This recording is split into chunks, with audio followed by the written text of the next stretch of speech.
Wow. How do you live up to that? Good grief. Thanks, Joel. I feel like I should be walking on water. Most people don't describe me as kind. I'm Judy, and I'm an alcoholic. And I don't know if you do sobriety dates here. My sobriety date is August 17th, 1982. And so I have a birthday coming up. It always makes me think about things. Congratulations, Calvin, on your big day. That's fabulous. And thank you for the invitation to be here. You know, sometimes I get nervous and I forget to be courteous. I get so nervous about me that I forget about you. Just warning that.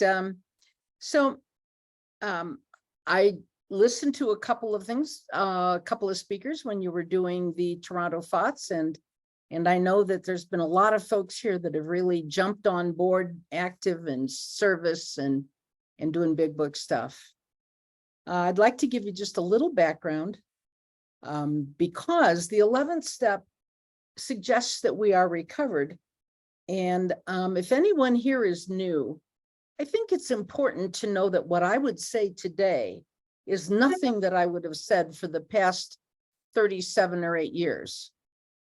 What I would say today is after a lot of reflection and thought and prayer and guidance and counseling and mistakes, all of those things. So what I say today is not, it's just today's talk, right? Tomorrow it may be different. I may be God's fool tomorrow or today.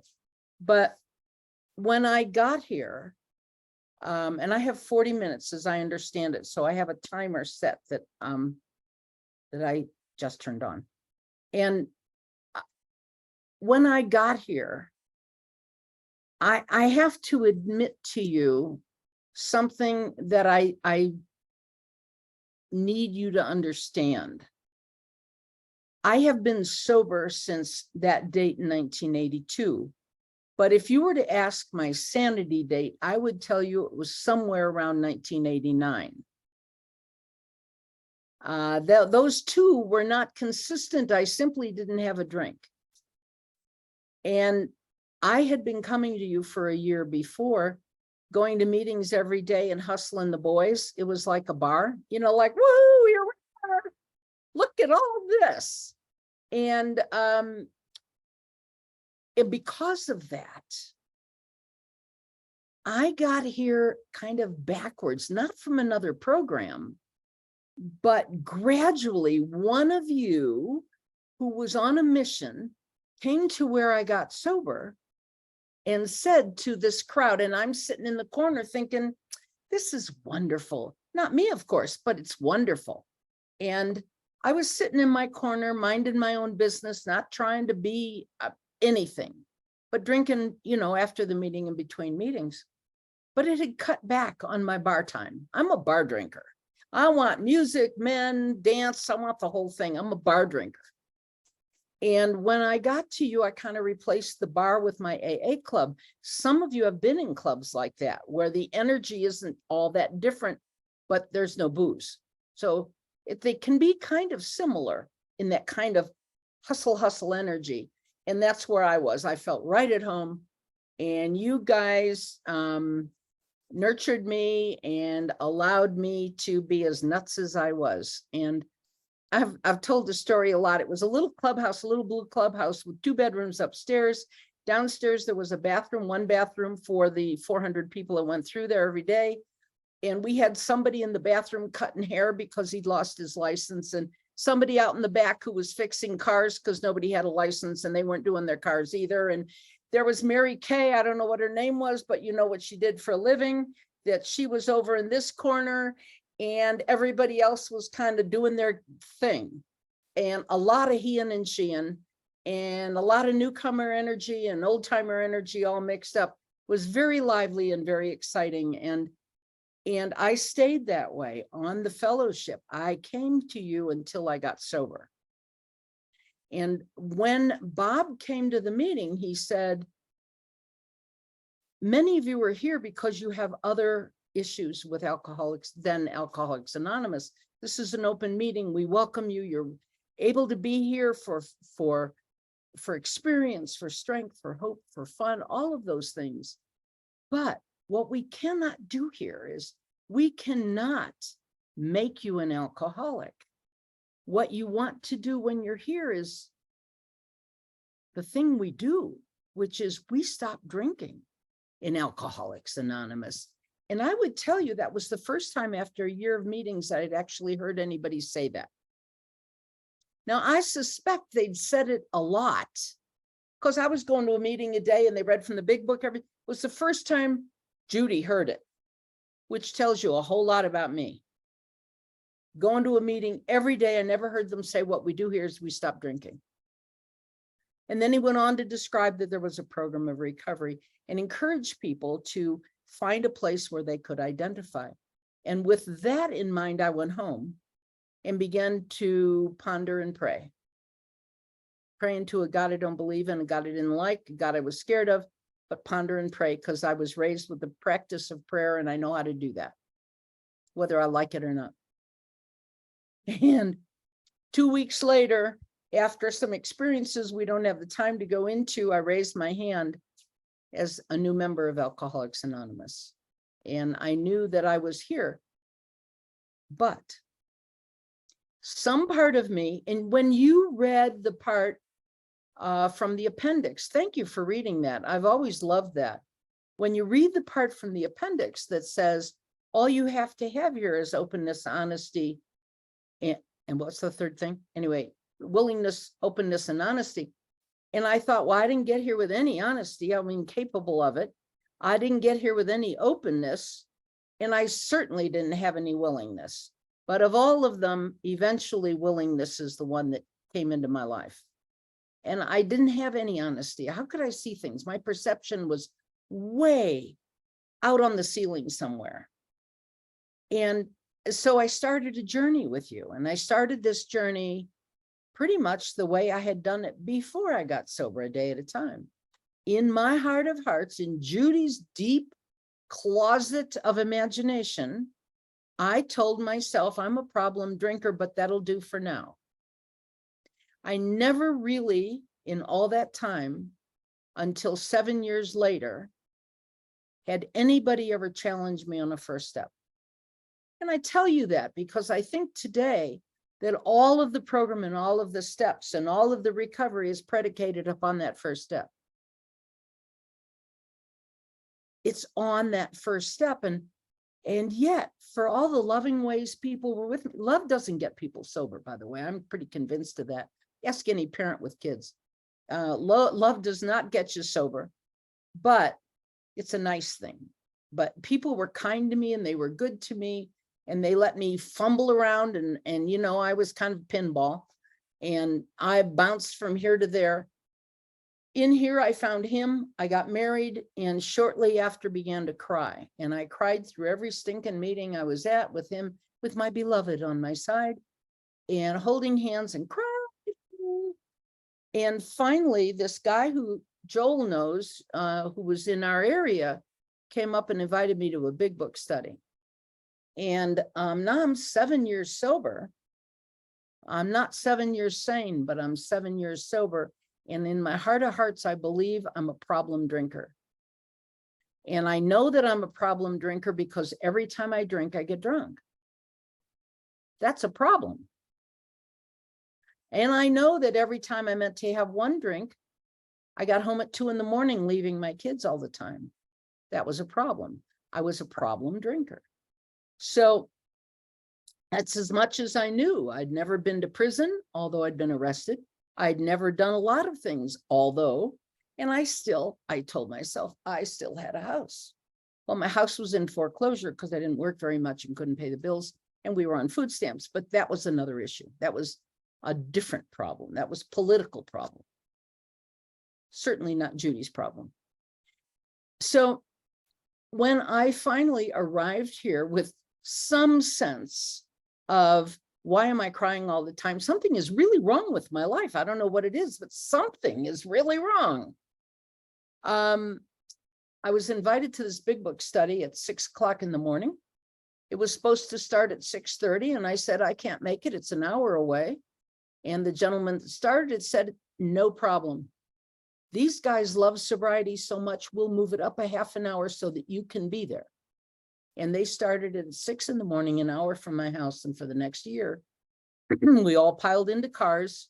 So that's why I say, well, maybe I had willingness. I didn't have honesty. I really didn't. But I did have some willingness. And there was something about this guy that spoke to my soul, as he has spoken to many people. Somewhere here and there, there's somebody who manages to reach us in ways that the rest of us don't. And when that person comes by, grab hold. So I went, and during the course of that year, I learned what I was, and I became a member. I was finally a member of Alcoholics Anonymous. And I wouldn't tell you that I was a member, no matter how many meetings I went to, no matter how many AA men I dated, no matter how many things I had on the wall that I could quote you and talk about. I was not a member of Alcoholics Anonymous, because my soul and my spirit was not here from the place of, I am powerless over alcohol. I didn't know what that meant. So I tell you that because I think sometimes we forget. We're so eager to have people come in and join us that we forget that they need some information and some guidance and some help walking one-to-one down a road so that they can find out what they are. And if they're not members, we're not going to turn them into members. That might be the worst thing we can do to somebody. Help them find where they need to be is the kindest thing I can do with another person. Help them find where they need to be. So that's kind of where I started. And from that point on, I began to discover something in myself I did not know. I have always thought of myself as kind of a victim of life, a quiet girl, trying to just hold her own against the forces of the world. And what I found is that when I moved out of my house, the violence stopped in my house. And I found that when I stopped being a victim, there was no victim there. And I found that when I worked the program of Alcoholics Anonymous, I could show up as a woman of dignity and self-respect and a woman of grace. And I did not know that when I got here. My mentor in this year-long journey was a gentleman who had some serious service credibility. And so, I want to be like daddy. So I just walk right in and start trying to be of service somewhere. And I don't know if your group does or doesn't approach service much, but I'm going to say something about that. And that is that there are people like me who really believe that everything that they touch, they're incapable of doing well. And so they don't volunteer. They don't volunteer for the committees. They don't volunteer to show up at the treatment center. They don't volunteer to do whatever. Not just because we tend to be lazy, but because we think we're going to screw it up. We have a long history of screwing stuff up here. And so I didn't volunteer, and people would come by and tap me on the shoulder and say, we need somebody to take notes. I said, I take really terrible notes. They'd say, come here and sit down. We'll give you a pencil and some paper. And they gave me a place to be. And at the end of it, I took better notes. And then I did something else, and I worked with corrections for a while. And at the end of it, I developed a passion for corrections. And I did some other things. And as I showed up in service, I found that my spiritual life had to grow with it, which is really what we're kind of talking about, this thread that comes through steps 1 through 10 till we get to this place that we are at tonight, which is step 11, sought through prayer and meditation. I was taught the power of prayer. I prayed a lot when I was trying to do service because it was the only way to stay balanced. In our program, we are a feisty, critical bunch. You may not have noticed that, but we are. No good deed goes unpunished in AA. And it's like really a serious thing. You stick your neck out and somebody goes, you didn't do that right, or whatever. And I learned to grow over a period of years by finding that there were new things that Judy could do that Judy didn't know she could do. And little by little, my self-esteem grew. Just like during that 1 year, I was crying right after I got married for that month. I always forget to say why that was, because I'd never really worked the steps. I didn't have any depth to my sobriety. I didn't have any substance to my sobriety. I had never found out why I was so frightened. I'd never thought about getting rid of defects. So when I got married, I didn't have anything to bring except kind of a vacant, bleeding heart. Fix me, help me, do me, tend me. And it took all of that going through the steps and through some serious walking through management of that by others for me to get to a place where I could understand that I was a whole person and that I could bring a whole person to my relationships, not a bleeding heart, not somebody so damaged that they were taking everything. I didn't know that when I was doing steps 4, 5, 6, and 7 the first time. It was all about me and my love life. My love life was the only thing I could talk about for the first 3 years. So gradually and little by little, I begin to pick up some spiritual skills as we go through these steps, because the whole thing is spiritual. But I didn't have much practice. I have a lot of religion, I should tell you. I have a lot of religion. That doesn't mean squat. We are not a religious program. I could go toe to toe on a lot of stuff with religion, but what I didn't have was enough trust. And some of you may understand this. You have to have enough trust in order to rely. And a lot of us talk a good God story, but we forget to rely. And in order to rely, I got to believe that there's something that's good that might happen at the other end of that relationship, right? But I was entering into what I thought was an abusive relationship between me and the big it. And it makes it really hard.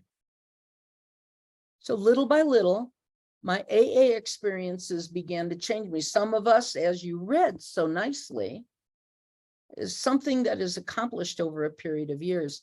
And I want to say that the 11th step, since this is a program with, built in, my friend Chris S., that some of you know pretty well, always says alcoholism is a disease of separation. And I am separated from me. I'm separated from you. I'm separated from God.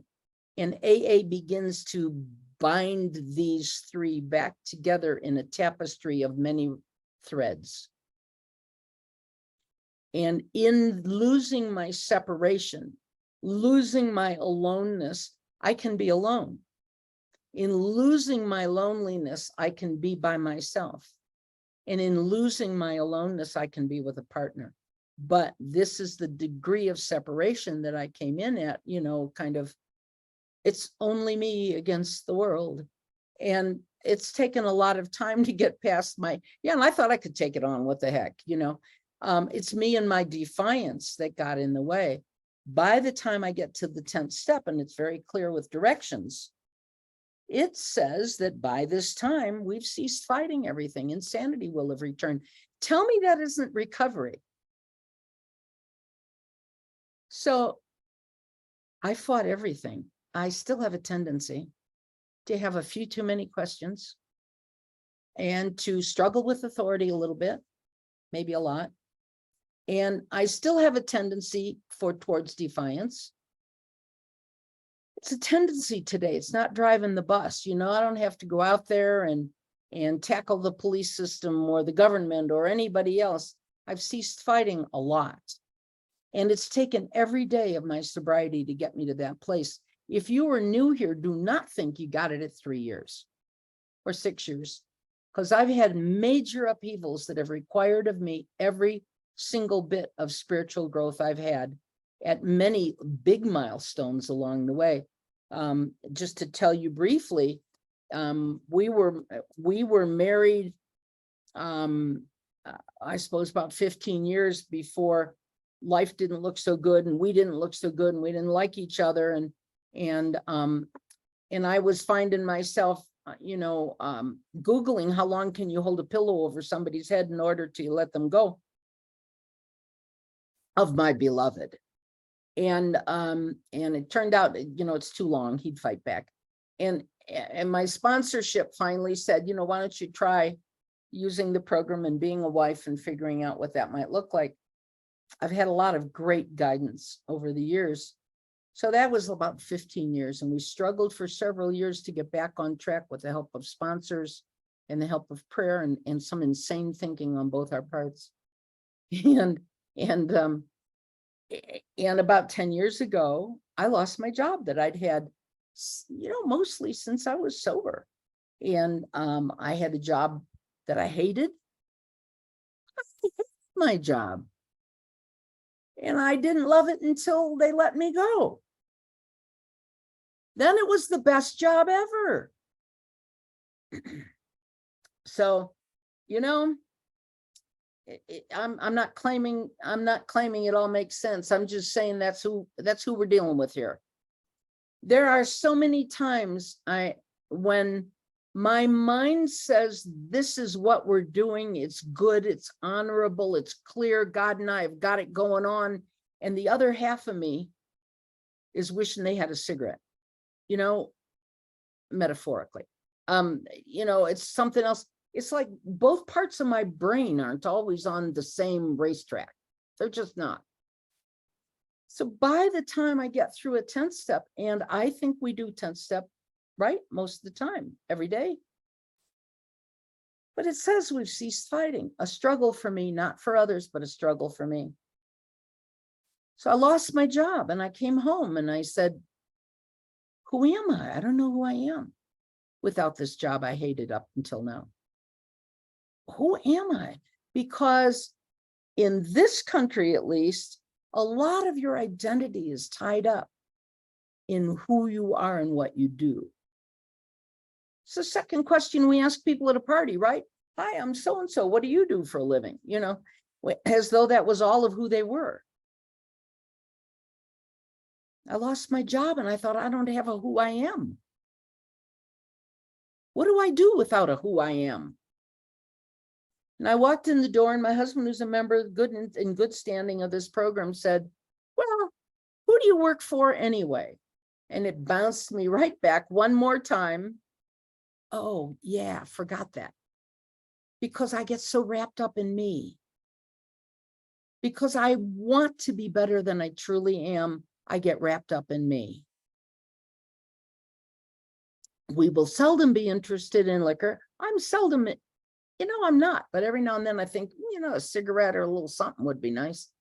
I want to escape more than I am aware of a desire for alcohol. I want spiritual psychic escape from how I feel. And that one comes up every now and then.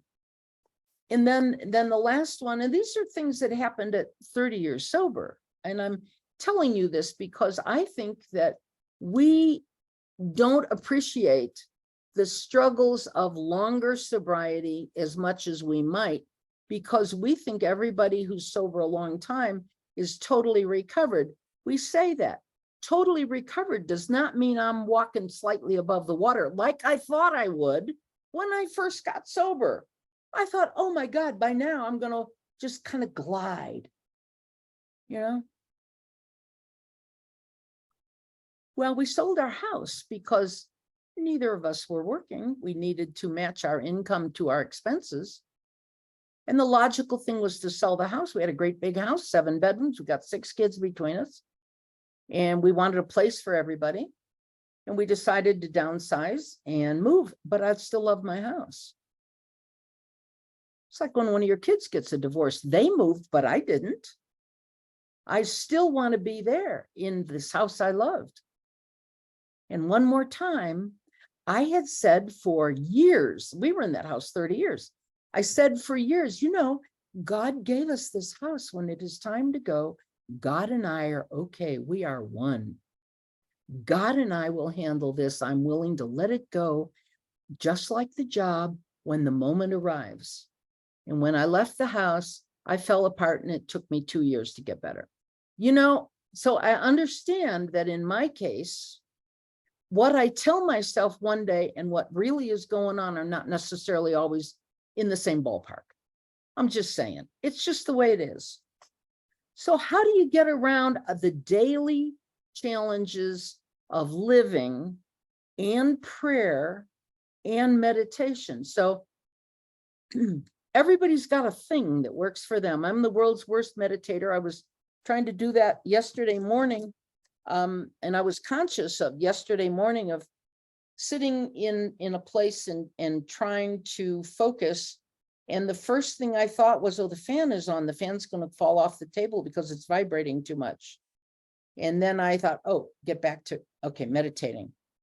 You know, I wonder if the kids have remembered about that reservation for the, oops, let's go back to the fan.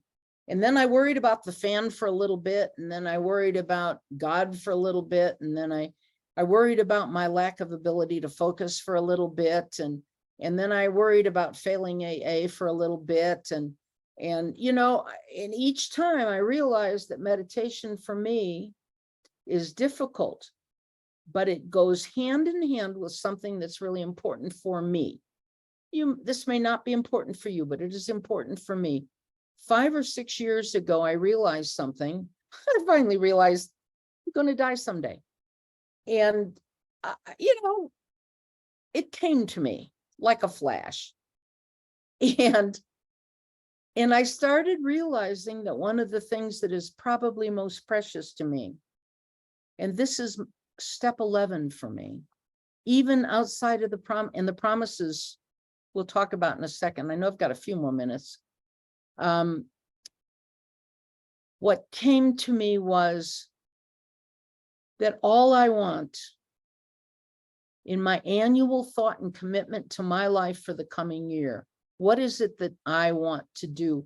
I've written a couple books since I've been out of work, out of that work. I do other things. And I've written a couple books and I've done some stuff and I've had a wonderful time. God has rewarded my life with delight and joy. But one of the things that I really feel as though is my 11th step growing like the slowest of trees is I just want to be closer to my Creator.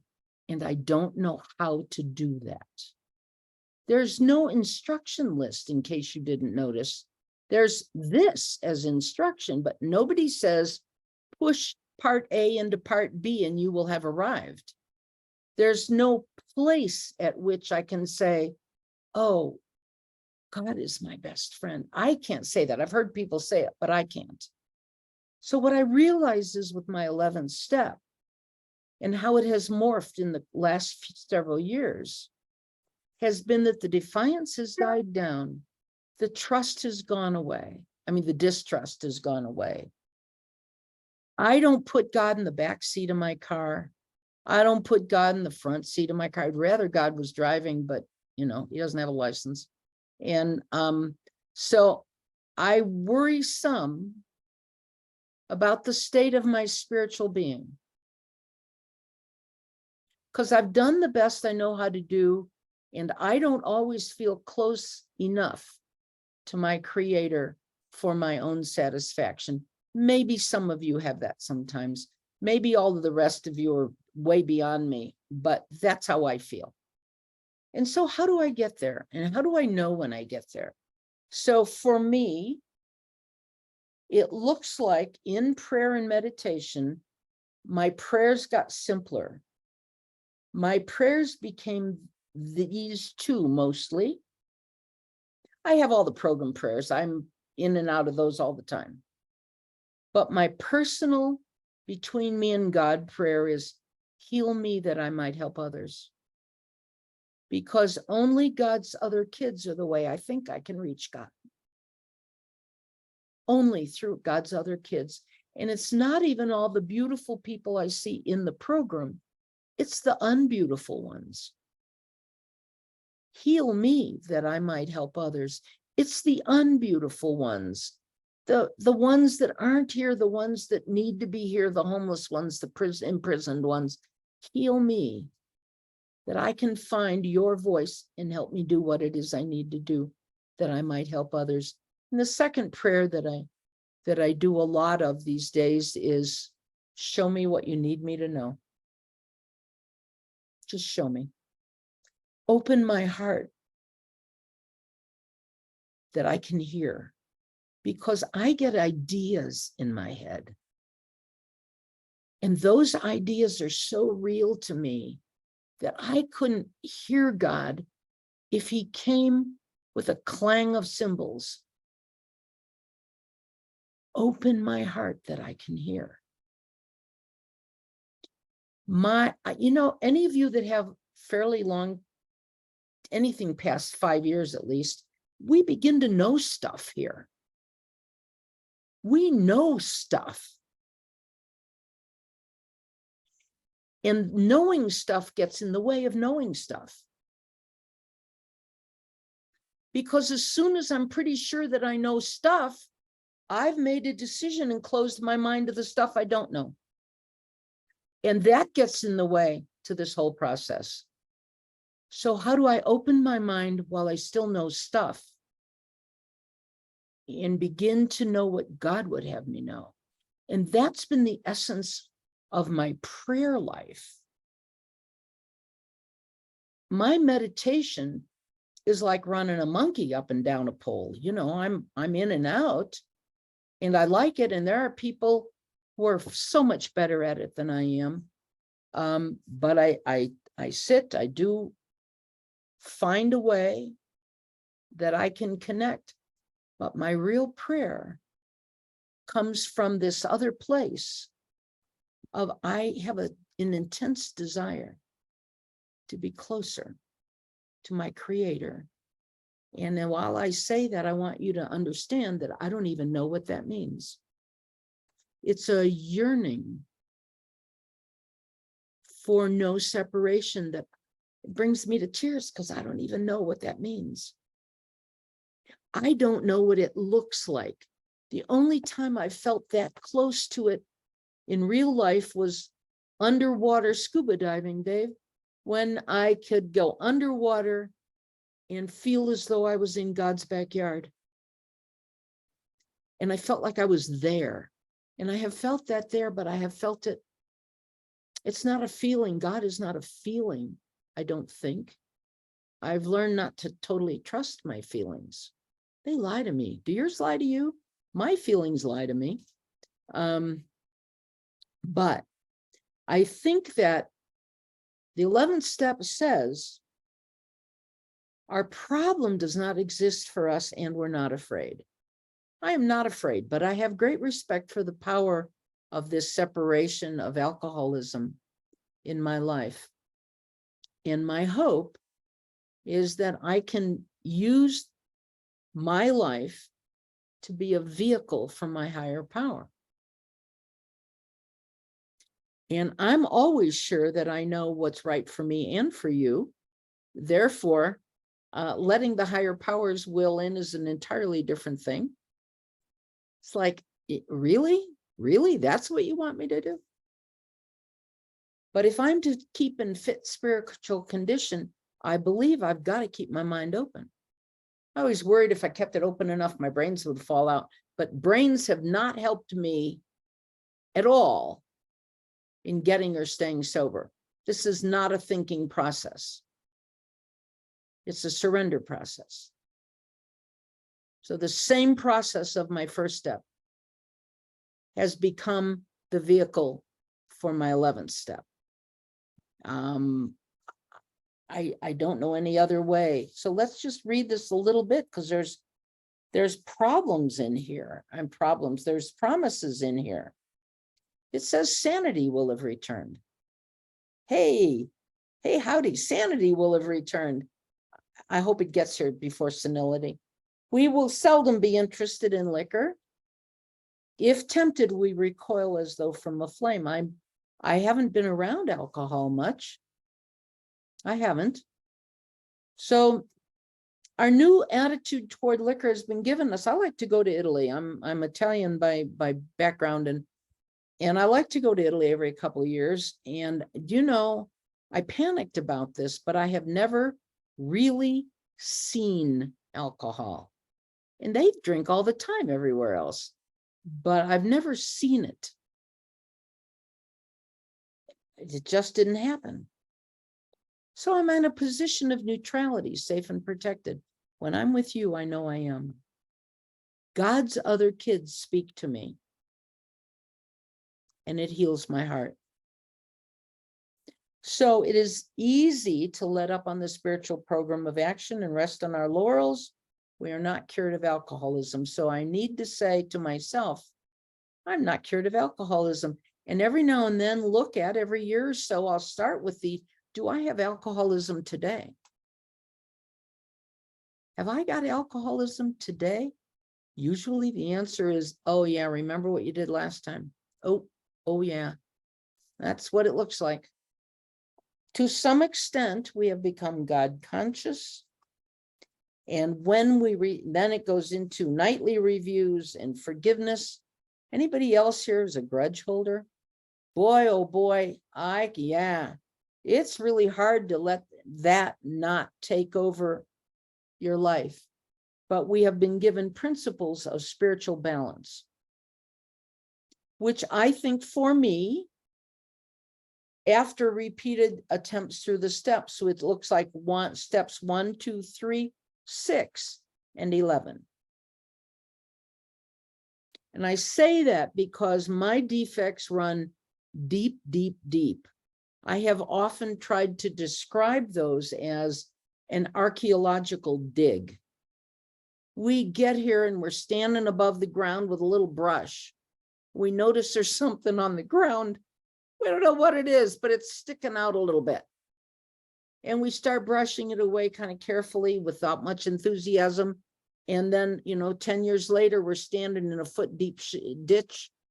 And then over a period of time, we find that our defects go clear to the bone. I don't know that we are free of our defects. Maybe we get to turn them to God's purpose. So I go from a 6-step of understanding why I permit and excuse the behaviors I do to an 11th step of trusting God with these things and choosing alternative behaviors. And most of my behaviors have to do with Judy's self-will and finding a way where I can be at peace in a world that doesn't think I'm the queen of the world. Most of the time, that's what I want. I've said a lot about the state. Thank you. The state of my alcoholism looks like this when I'm off on a tear. I want 4 or 5 things, all starting with A. I want admiration, approval, attention, acceptance. I want those things. And when I don't get them, I'm like I've been stung by a bee. Those are the things that long ago I spent most of my energy trying to get. And now we get to give them to others. Attention, appreciation, approval, admiration. All these A words, we can give that to each other in a way that allows someone else to begin to heal. Somebody who themselves doesn't believe that they have that capacity. We can deal with the worst of us with comfort, I think, and trust, because we have a God big enough to handle that. Our souls are not gone forever. So these are not intellectual directions. They are surrender directions. I give up trying to play God. I give up trying to manipulate God. And finally, I begin to reach a place where I can aim to be useful rather than to be comforted. And that's, I think, what comes from repeated application of this. So one last thought, and then I'll shut up. Every now and then somebody gets really mad at me. Really mad at me. And throughout most of my sobriety, I was like, I want to tell you about them so that I feel better about me. They hurt my feelings. I didn't do anything. Look what they did, and on and on. So this last year, when somebody I really loved sent me pages of text of what a rotten person I was, I had this inspiration. And I'll just share it with you because I'm trying to walk through my life differently this year. Part of it is that I began praying for her, not for her to have what I want or anything, just begin to pray that she is comfortable in her life, in her body, and in her soul. And I've been praying for the people that are angriest at me so that I can be in an effective partnership with God and not let that other thing get between the triangle of me, somebody else, and God. I see it as a triangle. God and me and them. And if I can unhook me from all the negativity of that, then I can let go of that and let God come in to do God's work. My aim today is to be useful, but it doesn't mean I always don't want to be comfortable and be the star. Just the same, the 11th step keeps putting me right back to, I am your trusted servant. Use me. Thank you for letting me share. Hi, family. My name is Alice, and I'm a grateful member of Alcoholics Anonymous. And Judy, thank you for such a beautiful, beautiful share. I want to most appreciate you for your candor and your vulnerability, right? A lot of people are around for a long time. I'm class of 87, and we fall into the trap of like, we need to pretend we're sane. Well, Yeah. that's the vibe for me, right? So what I want to ask you is, in your sponsorship relationships, when you're working with someone new or someone old, what do you do to help them benefit from the lessons that you just laid out for us to get to the deeper truth, the connection, the surrender sooner? Thank you. Ooh, thank you. Well, that's a toughie because I do a pretty in-depth 6th and 7th step. I do the sex and conduct as a conduct inventory, not as a sex inventory. I do it so that for the first time, I begin to look at my own behaviors. And then by 6 and 7, I begin to look at what messages do I have, what beliefs do I have that lead me to think that the things I do or did were okay. So I'm always trying to make me better than I am. And I excuse my lying, my cheating, my stealing, and all that stuff, and make me an honest person, a faithful person, or whatever, and a non-liar. And so it's only by getting really close to that, that's a pretty tough step if you take it all the way down to the bone. Get a look at my beliefs, and we find most of us, we have a couple of broken beliefs that really require spiritual help in order to get past. But those broken beliefs have allowed me the luxury of being a victim for a long time, because some part of me had some beliefs about that stuff, and it wasn't even behavior. But I find conduct inventory 6 and 7 to be really useful for that particular process. I hope that's helpful. Thank you. Thank you, Alice. Kim, come on up. Hi, thank you so much for your chair. You did a fabulous job, and I appreciate your struggle with your relationship with your higher power and making that connection. Are there any books that you read on a regular basis? Any meditation books, or what has influenced you? That's my question. Thanks. Oh, I like the Rabbi. I like a lot. I do a lot of AA reading as well. But I have not gone off into some of the byways that some people do. And frankly, I don't hear a therapeutic approach like some people do. So I get mine. Rabbi Shapiro, I think, does a really great job on surrender, and a couple of the good saints. Thomas Merton always is fabulous for me, and Thomas Keating as well. Some of those folks have got fabulous suggestion. There's a little book I like to use that's, I'm looking to see.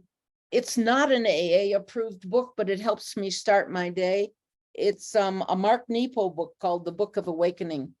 And he does a little meditation and thought in the morning, and I can hear him. I think we have to go both to people and to books we can hear, don't you?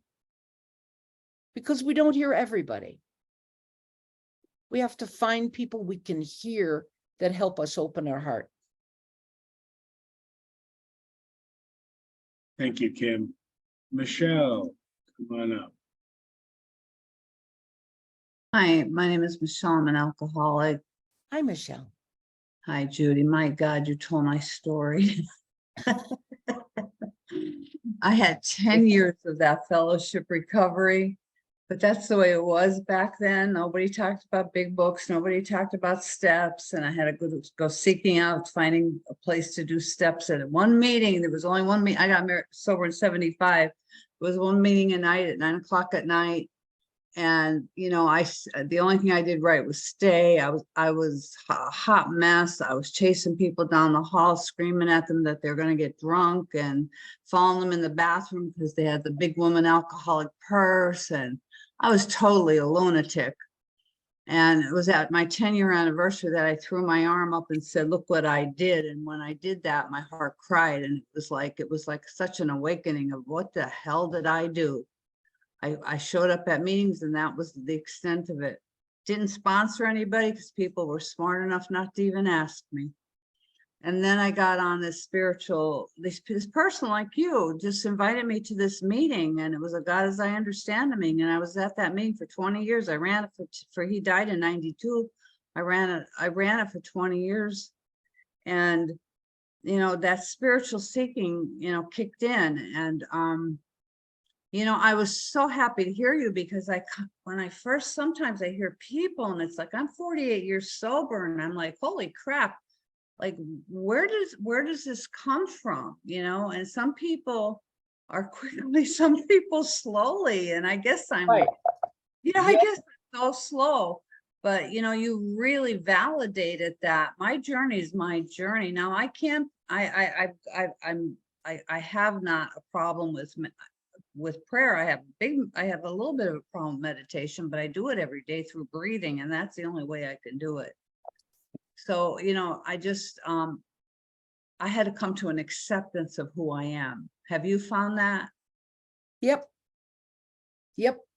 I absolutely get that.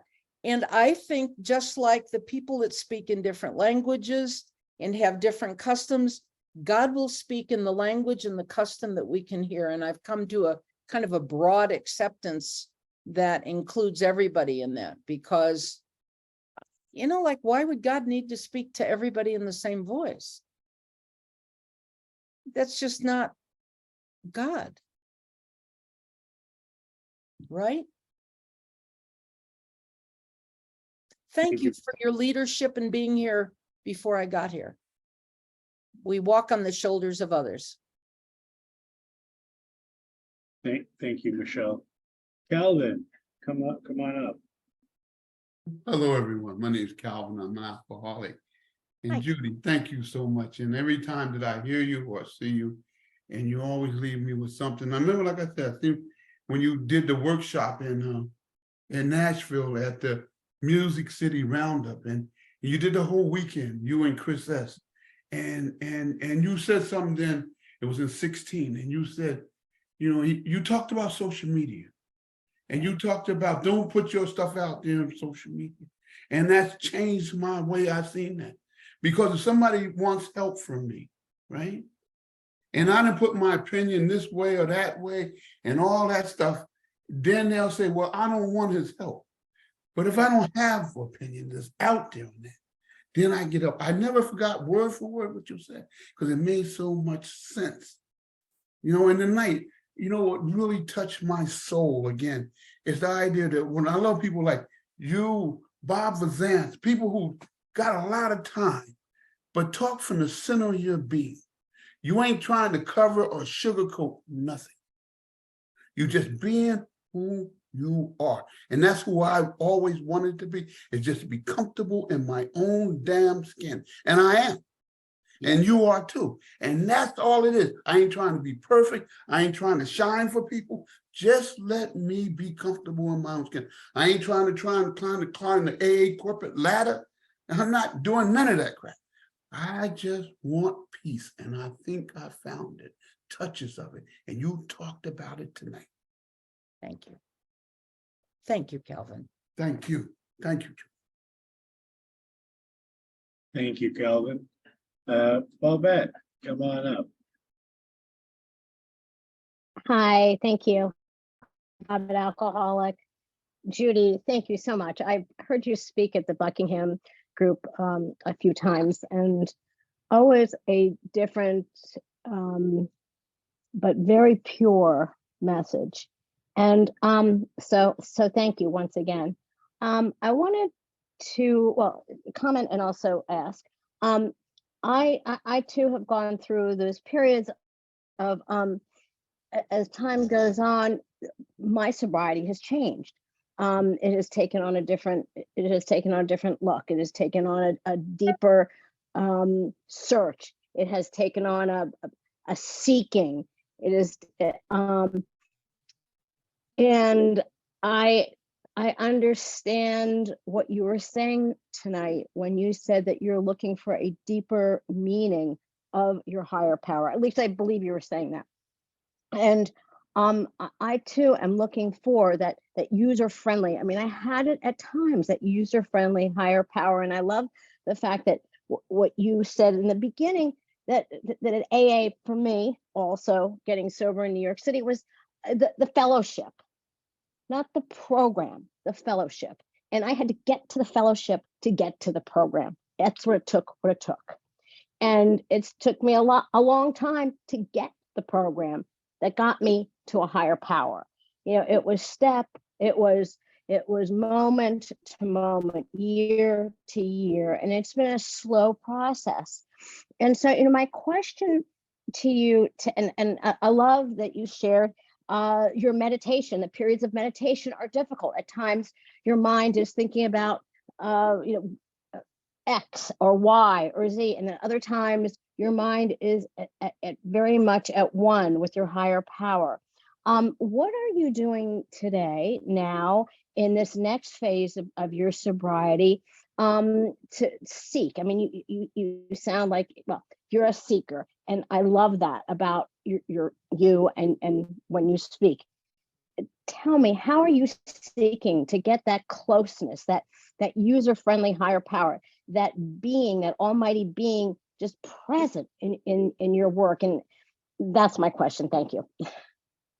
Oh gosh, probably a dozen people on this call could tell you better than I can. I just kind of evolved into a practice.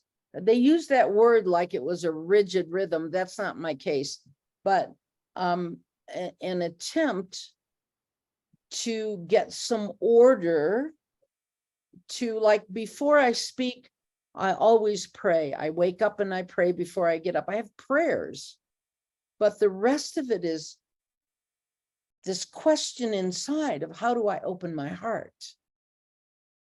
Because prayers often are words, and opening my heart is a different thing for me. I'm sure you guys have got it, but not in my case. We do words. I'm a word person. I can do words, but how do I open my heart? So I read a little bit. I sponsor a lot. I try some new things. I stay in the middle of the fellowship in both service and in recovery. I am sponsored. I stay close to my sponsor. I'm not a big churchgoer.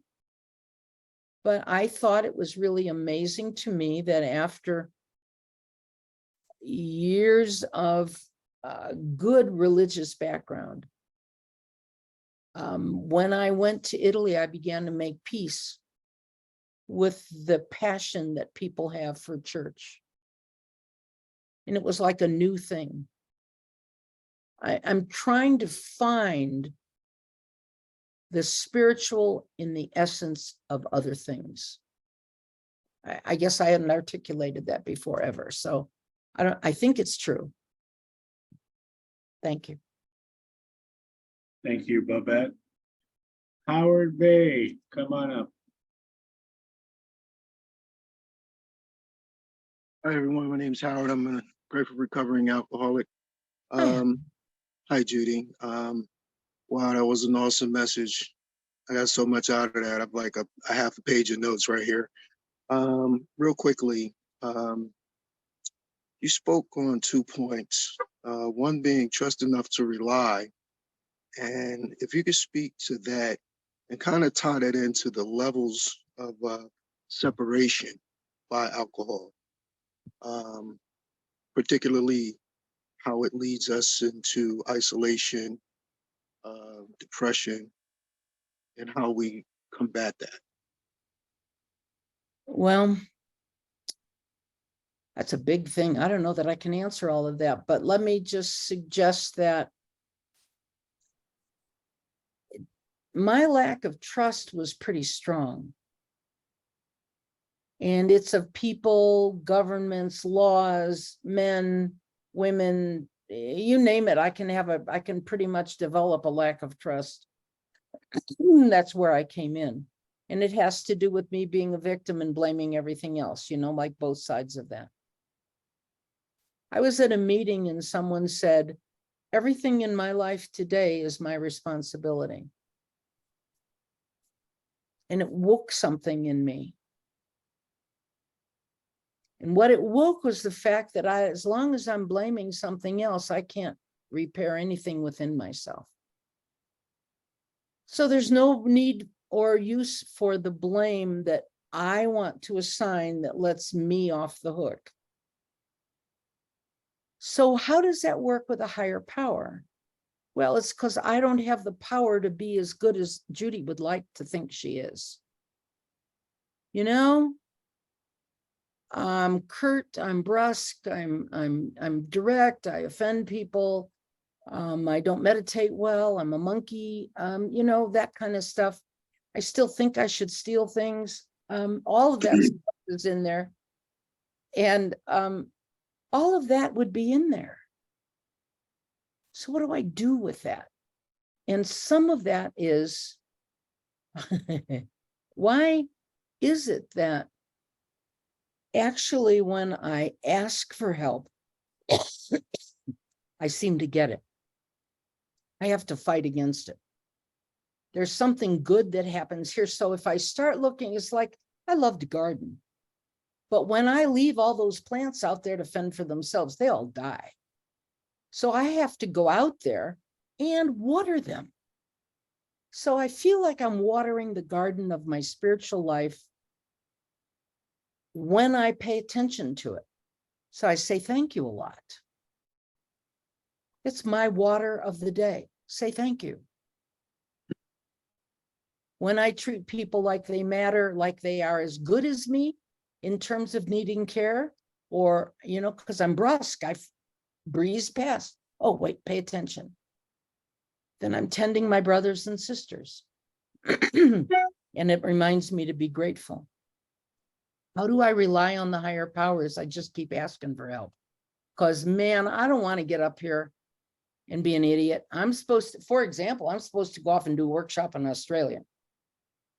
And I got to tell you, I've been praying my bum off because I hope God's going to go with me. And I have to be willing and prepared to just show up and make mistakes. And some of that is about accepting that I'm not. Here's my big thing. Today, I know that I am a person who makes mistakes. But today, I also know that I'm not a mistake. And there's a big difference. So I'm not saying I excuse my behaviors. I'm just saying I make mistakes. I'm hard to be married to. But I'm not a mistake. And where I can, I put more my oar in the water and I row where I can and I participate where I can, because it's inconvenient means I have to be doing it, because this is a program of great inconvenience. Always. How do I rely on that power? I'm just hoping that power is there, because without it, I got bold when I got a higher power. Bold enough to make mistakes. That's probably not even an answer, but it's all I got. Thank you, Howard. Charles, come on up.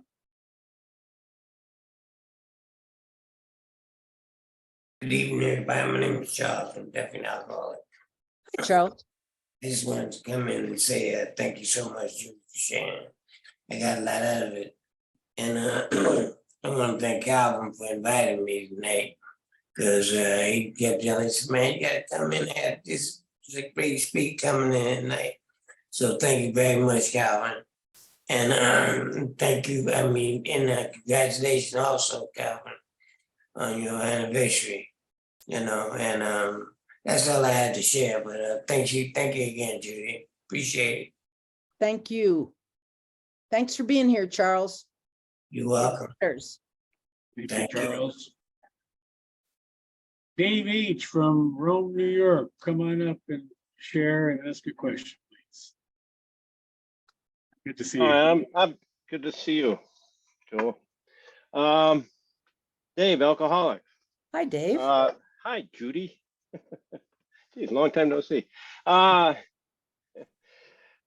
always love listening to you, and I always flash back to when I first got in the program about 7 years ago, and I was going out to Denver to go to court and so on, and my son John said, "Come on, we'll go to this meeting up in Nevada," and you were running it, I believe, something like that. And I'll never forget meeting you for the first time. You were like, wow. And when you say people don't like you, I don't understand how. Yeah, it's and every time I've seen you since, on and off going to the FOTS and other times, and seen you online and attending your Saturday night meeting. It's wonderful. And as you know, I certainly appreciate the underwater world too, and how important that is to us and so on. You put some, it was interesting to hear you bring up the 5 A's and the fact that we want them, but it's also important for us to give them. And it's been something I've been trying to work on and work it into the program, because really it's an essential part of attempting to get my marriage kind of on the beam, so to speak. And so I really don't have any questions for you. I just want to say thank you so much for being here tonight. It was kind of like I got home from the trip, felt miserable all day today, and I saw this. Oh boy, I get to stay home and listen to Judy. So thanks so much for coming out. Dave. I Yep. heard somebody say on a tape, he asked his wife, how could I be a better husband to you this month today? And I thought, it's never occurred to me. Might have to do that. It's a prayer. Ah, Thanks. thank you, Dave. Denise M., come on up and share with us. Unmute yourself.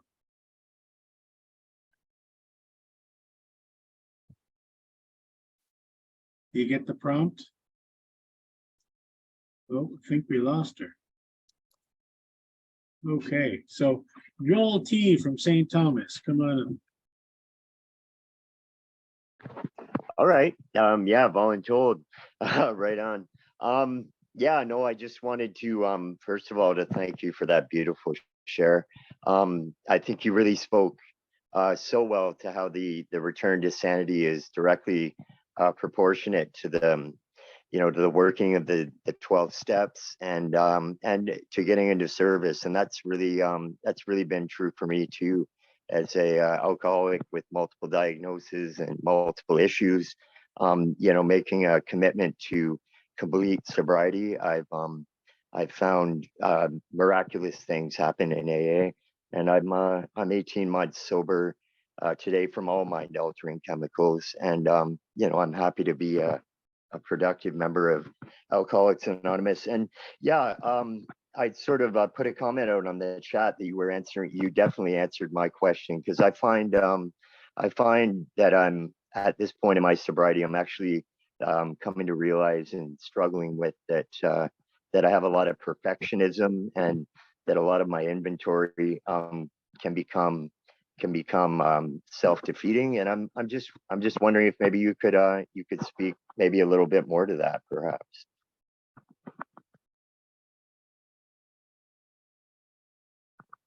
You know, you can't be where you are not.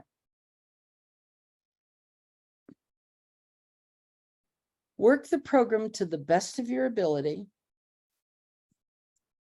And I believe depression, self-importance, and all of that leaves us when we do service for others and gain respect and dignity for ourselves. And I think in AA, we can recover from everything. But it isn't overnight. Hang in there and let yourself heal. I think the healing process takes time, but it's a little bit at a time, just filling up that empty spot a little bit at a time. I don't mean to discount that process at all, except that time takes time. And your willingness and your attention and your showing up for it will make all the difference in the world. Mark it for yourself. You'll see all the changes happen. So much. Wish you the best. Okay, great. So that concludes our question and sharing portion of the meeting. I'll now pass the meeting back over to Teresa. Awesome. Okay.